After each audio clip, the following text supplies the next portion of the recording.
Hello and welcome back to the channel.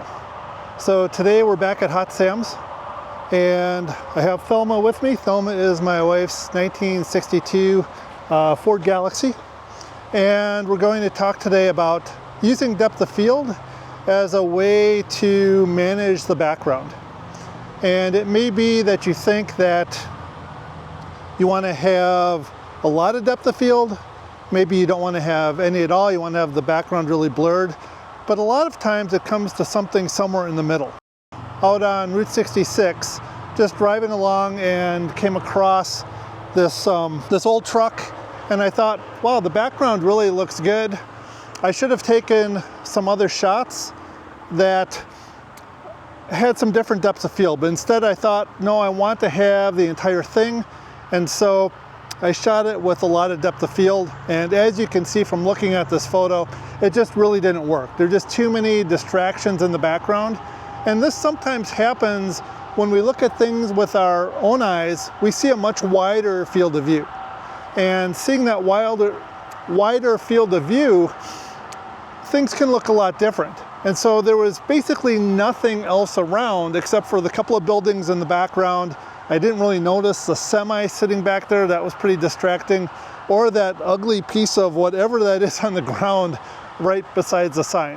Had I noticed that, I probably would have done things differently, but I didn't discover this until I was literally 5 hours down the road when I actually brought the photos into my computer and started working with them. Today we're going to look at how we can work with the background, and just by using depth of field, we can manage what's back there. Now, just as a little bit of a refresher, or if you're not overly familiar with what depth of field is, that is basically the amount of the photo from front to back that's in focus. Everything behind that will start to fade out. Sometimes things in front of it will start to fade out as well. The longer the focal length, typically the shallower the depth of field at a given distance and at a given aperture. The more open the aperture, which is a smaller number, the less depth of field, and the closer we are to a subject, the less depth of field. So working with those three things together is what we end up using in order to come up with the right amount of depth for our photo. Okay, so we're going to work with the 24 to 200 lens and just take a few shots just with some different apertures to go and show the difference in depth of field. First one I'm going to do is going to be at f5, and so this will give me the shallowest depth of field, and I'm at about 35, roughly, probably close to the 40 millimeters. And so we'll go and take that shot, and then we're going to go to f11, 1/50th of a second. Actually, I'm going to go to 1/40th. There we go. And then I'm going to go to f22, but I'm going to have to bring my ISO up to about ISO 640, and we'll go and take that. So we've got those three shots, but even with that, I could tell I'm going to have a lot of depth of field, so I'm going to need to move back a little bit more. Okay, so now I'm back a little bit and just going to kind of come into this little nook right here, get down kind of low, and I'm going to zoom in a little bit. Now I'm at about 70 millimeters, going back to, in this case, f6 with this lens.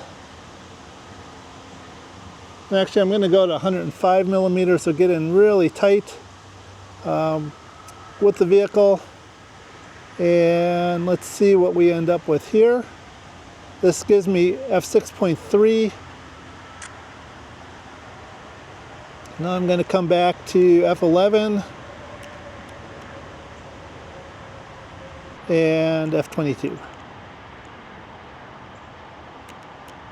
Once I got these back on the computer, taking a closer look at them, ultimately I decided that I liked the one at 135 millimeters at 6.3, except there was still the issue of the truck in the background and then also the golf cart. Golf cart was easy enough to move out of the way, but that truck hasn't moved in years, and so that was something that was just there. So I decided that I would take one more shot, but stay with a open aperture, get a little bit closer and a little bit lower.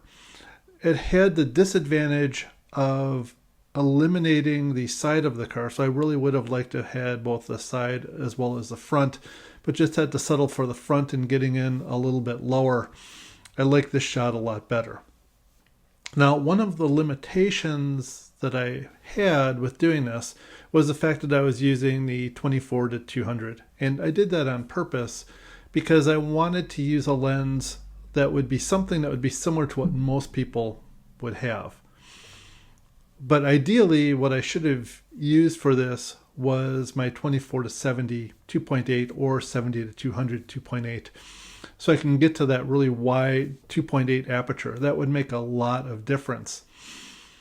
If we look at the photo of this bear, and you might remember this from the previous video, taken just outside the chocolate shop in Marine on St. Croix, if I look at the 2.8, I see the background here is really, really nicely blurred, and it really eliminates that distraction.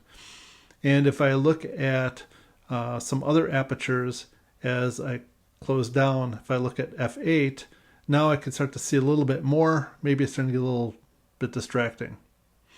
If I close down even more, now it becomes really, it almost takes over the photo at this point.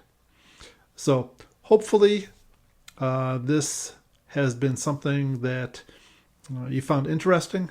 If you did, please give it a like. If you'd like to be notified about future videos, go ahead and hit the subscribe button. And thanks.